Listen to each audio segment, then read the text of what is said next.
Assalamualaikum warahmatullahi wabarakatuh.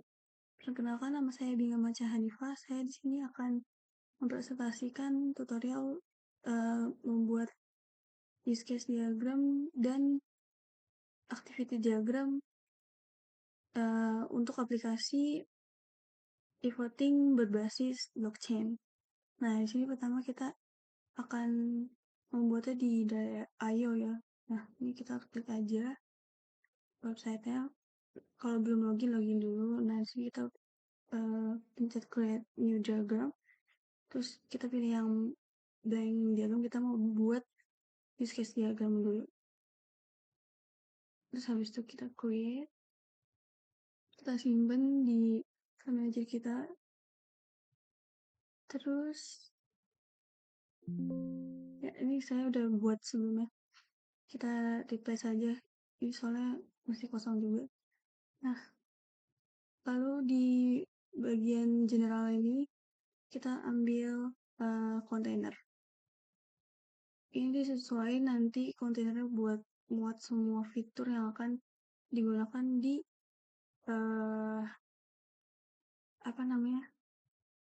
dalam aplikasi ini, dan bisa dipakai berbagai aktor ya. Nah, di sini sebelumnya saya sudah membuat sketsa di kertas. Sebenarnya saya akan mengimplementasikannya saja langsung di IO ini. Di sini ada sekitar 4 aktor. Yang pertama itu aktornya itu adalah pemilih atau user. Nah, ini kita selanjutnya pilih ke UML ya.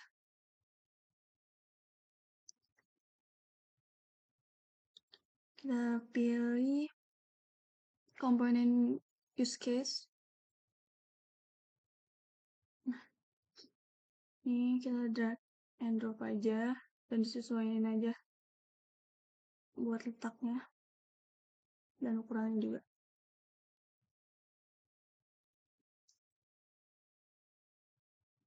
Di sini untuk aktor pemilih atau user, ini saya akan menggunakan 6 use case untuk 6 fitur yang bisa diakses oleh user atau pemilih.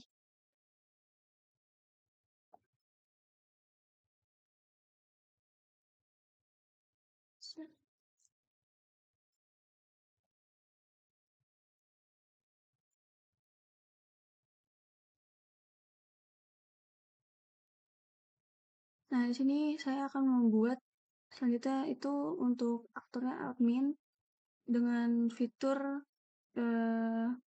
ada 5 totalnya.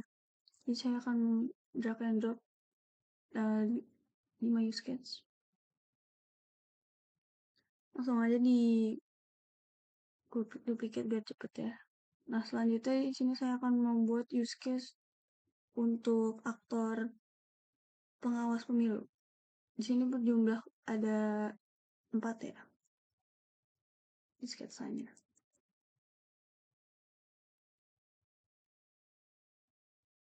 Ini kita bikin kotaknya dulu biar cepat. Pengawas pemilu. Nah, selanjutnya kita akan membuat use case untuk validasi blockchain, validator blockchain.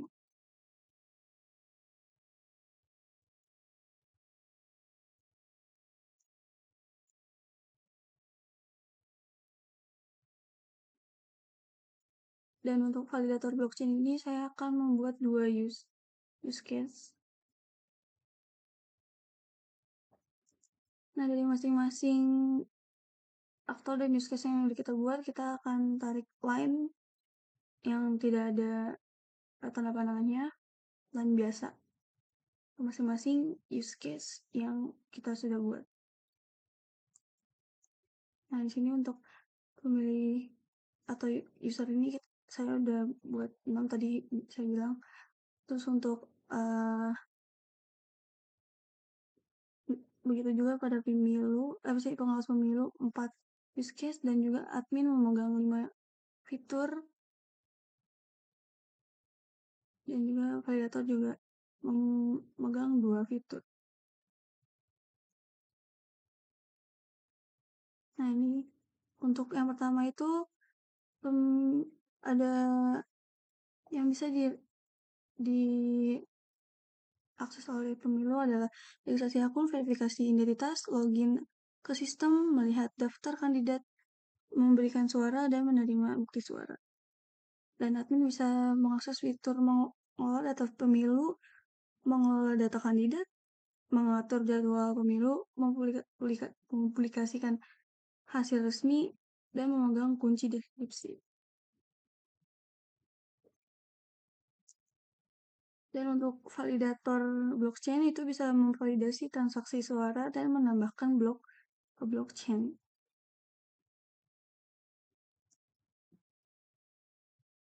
Nah, untuk pengawas pemilu punya fitur untuk mengaudit proses pemilu, memantau real count, memverifikasi hasil akhir, dan memegang kunci dekripsi. Nah, di sini login ke sistemnya ini kita buat tanda panah include ke autentifikasi multifaktor. Jadi begitu user login ke sistem itu maka akan diautentifikasi itu langsung otomatis ya, autentifikasi multifaktor. Memastikan bahwa user itu benar login di username dan passwordnya.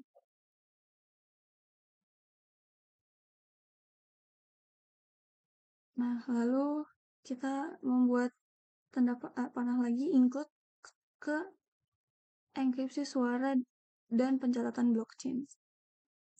Jadi saat user memberikan suara itu akan otomatis pasti akan terenkripsi suara, dan suara tersebut akan dicatat ke blockchain.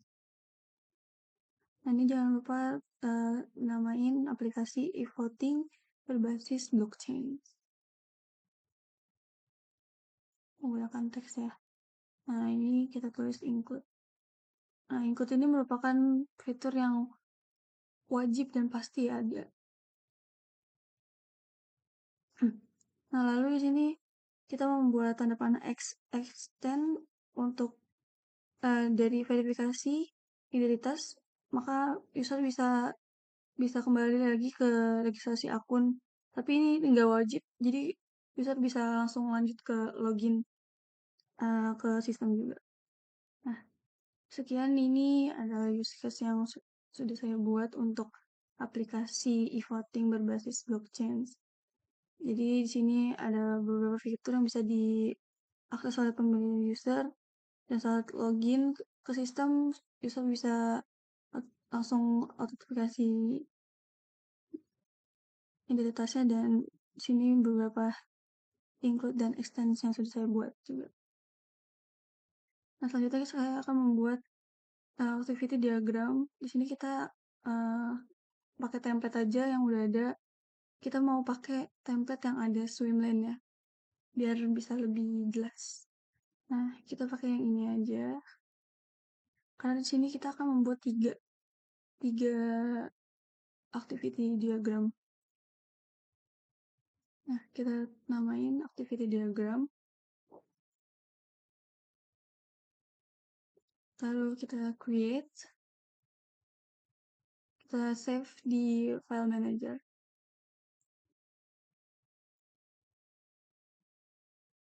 Nah, ini template-nya guys. Nah, ini kita cut aja, di-delete aja buat gambar sebelumnya, diagram sebelumnya. Nah, ini untuk swimlane-nya kita bikin 3, karena kita tadi mau bikin 3 diagram ya guys. 3 swimlane.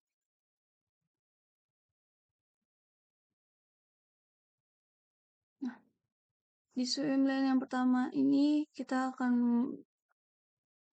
membuat pemungutan suara oleh pemilih. Nah, di kolom pertama itu kita akan masuk pemilih sistem aplikasi untuk front end dan back end-nya, terus jaringan blockchain yang kolom ketiga ini untuk validator blockchain. Nah, yang pertama itu kita buat tanda lingkaran untuk memulai.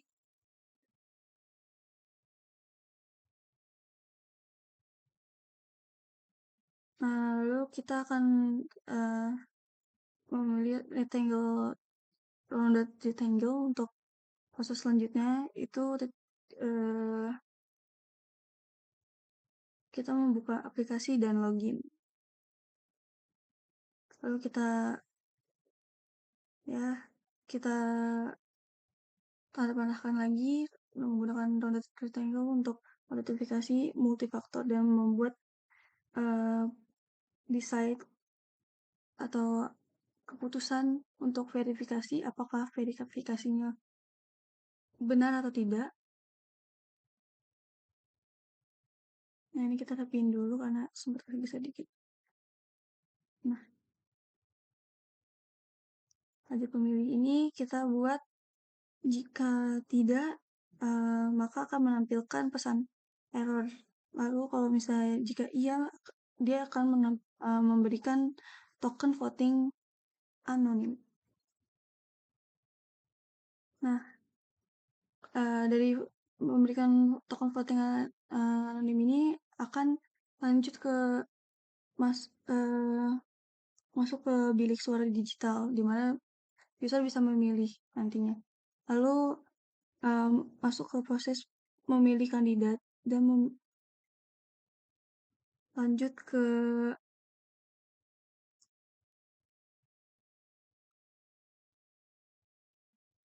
setelah memilih kandidat, selanjutnya akan pilihan suara ini akan dienkripsi. Jadi akan mengenkripsi pilihan suara. Selanjutnya tarik panah lagi.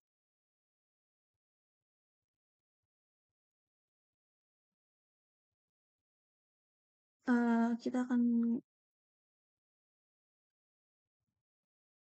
tarik panah ke lajur jaringan blockchain sekarang di kolom ketiga.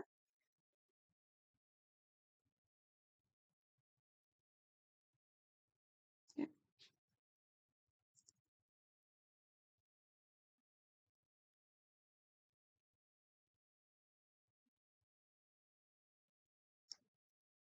Dan kita akan memilih pemilihan lagi menggunakan elemen belah ketupat.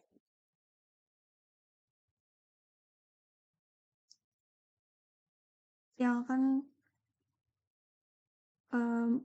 membuat pilihan apakah transaksi ini valid atau tidak.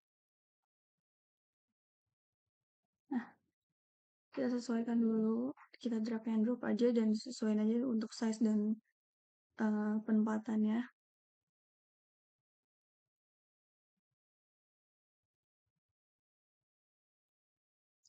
Nah, jika tidak, maka akan menampilkan pesan error yang ada di kolom sistem aplikasi. Dan jika iya, maka akan menambahkan transaksi ke blok baru.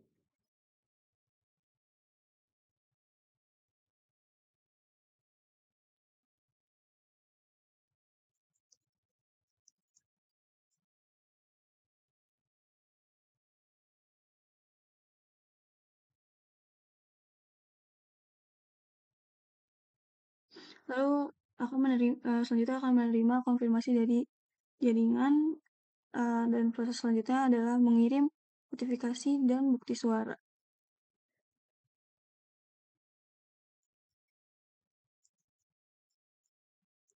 Nah, selanjutnya setelah mengirim notifikasi dan bukti suara, maka proses selanjutnya adalah menerima notifikasi sukses dan hash transaksi. Nah, di sini selesai.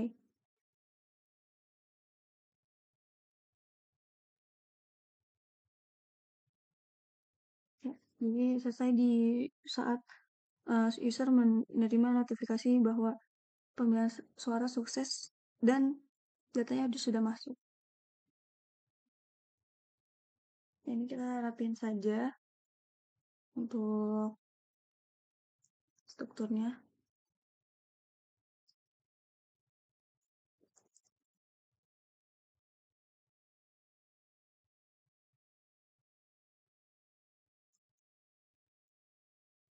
Nah, selanjutnya di swimlane selanjutnya ini kita akan membuat persiapan pemilu oleh admin. Nah, di sini ada sekitar 2 kolom, yaitu admin pemilu dan juga sistem aplikasi. Ini untuk dashboard admin ya. Nah, kita buat titik awalnya mulai di admin pemilu.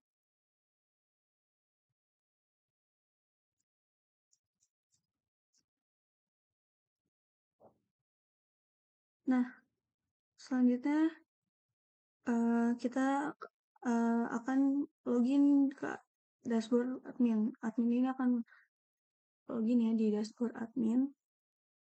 Lalu selanjutnya kita tarik panah untuk membuat pilihan dengan elemen belah ketupat. Sini akan memverifikasi apakah login ini valid atau tidak. Jika tidak, maka akses akan ditolak dan tidak bisa masuk ke dalam dashboard. Dan jika iya, dia akan menampilkan dashboard.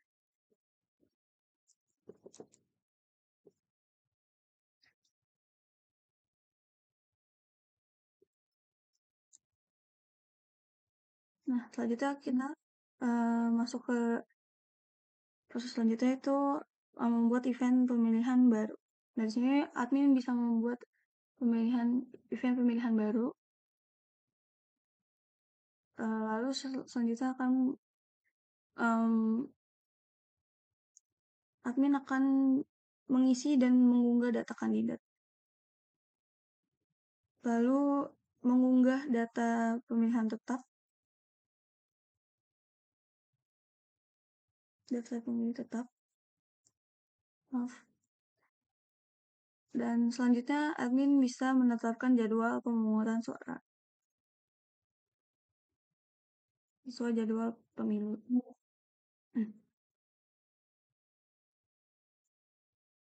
Nah, proses selanjutnya ini kita masuk ke dalam sistem aplikasi lagi. Kita akan menyimpan semua konfigurasi yang sudah dibuat sama admin tadi. Seperti membuat event pemilihan baru, mengisi dan mengunggah data kandidat, mengunggah daftar pemilu, dan lainnya. Dan selesai. Nah, di sini swimlane ketiga itu deskripsi dan verifikasi suara. Ada 3 kolom ya. Yang pertama itu kolom gabungan admin dan pengawas, sistem deskripsi dan jaringan blockchain. Nah, kita mulai dari login ke sistem deskripsi. Nah, selanjutnya itu kita akan memasukkan bagian kunci di kolom panitia gabungan. Nah, selanjutnya kita ke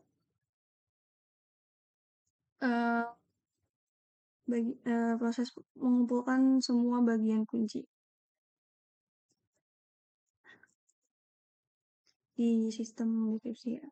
Lalu selanjutnya kita akan mengambil seluruh data suara yang terenkripsi.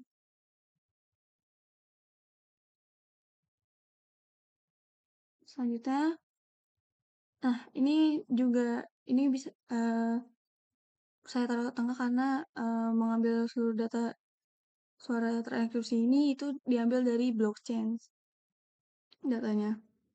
Saya taruh ke tengah di sini karena dia juga masuk ke sistem. Nah, setelah itu prosesnya adalah menggabungkan kunci dan melakukan dekripsi.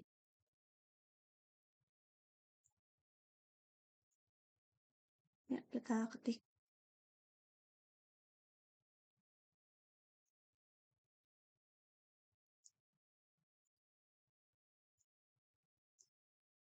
Selanjutnya kita akan menampilkan hasil perhitungan suara. Nah, di sini setelah suara dienkripsi dan kunci digabungkan dan akhirnya di deskripsi untuk pemilihan suara yang sudah dienkripsi tadi, maka selanjutnya akan menampilkan hasil suara perhitungan yang sudah terdeskripsi. Lalu keputusan kita bikin keputusan dengan elemen gula ketupat itu hasil disetujui bersama jika tidak jika ia akan memberikan otorisasi untuk publikasi untuk data hasil real count. Nah, lalu menandai hasil sebagai resmi terverifikasi. Nah, ini biasanya buat pemilu yang kita tuh melihat data real count untuk kandidat yang sedang dipilih. Nah, itu di sini. Lalu jika tidak disetujui bersama antara admin dan pengawas pemilu, maka proses akan ditinjau ulang.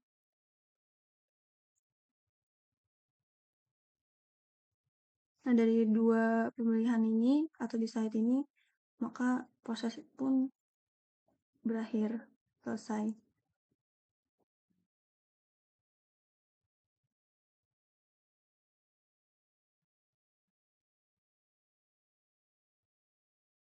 Nah, kita menggunakan elemen bulat atau lingkaran lagi, kita tulis selesai dan kita tarik tanda panah dari proses peninjauan ulang.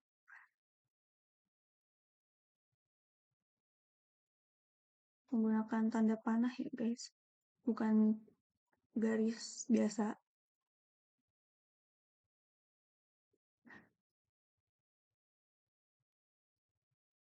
Kita drag and drop sesuaiin aja untuk ukuran dan tata letaknya juga.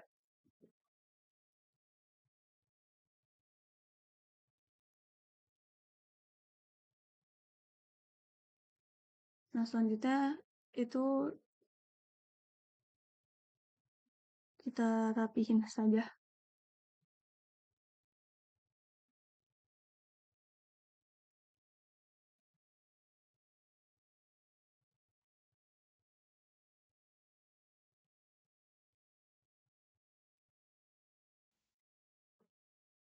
Nah, jadi aplikasi voting berbasis blockchain ini dirancang untuk menyelenggarakan pemilu dengan kegunaan utamanya itu untuk menjamin integritas suara, meningkatkan transparansi, meningkatkan keamanan, dan menciptakan efisiensi. Di diagram use case yang tadi kita buat itu cukup menjelaskan aktor-aktor dan fitur-fitur yang bisa mereka akses seperti pemilih sebagai pengguna utama yang memberikan suara, lalu admin pemilu sebagai pengelola yang mempersiapkan dan meresmikan pemilu, validator sebagai penjaga teknis integritas jaringan, dan pengawas pemilu sebagai auditor independennya. Dan di diagram aktivitas juga menjelaskan bagaimana alur dari sistem aplikasi ini. Di aliran kontrol itu menjelaskan bagaimana interaksi berpindah antar aktor dan komponen sistem, misalnya dari pemilih ke sistem aplikasi lalu ke jaringan blockchain. Juga titik keputusan kritis di mana menunjukkan sistem melakukan validasi. Contohnya saat tadi kita melakukan verifikasi apakah berhasil dan bagaimana alur percabangan berdasarkan hasilnya. Nah, sekian presentasi dari saya. Kurang lebihnya saya minta maaf. Wassalamualaikum warahmatullahi wabarakatuh.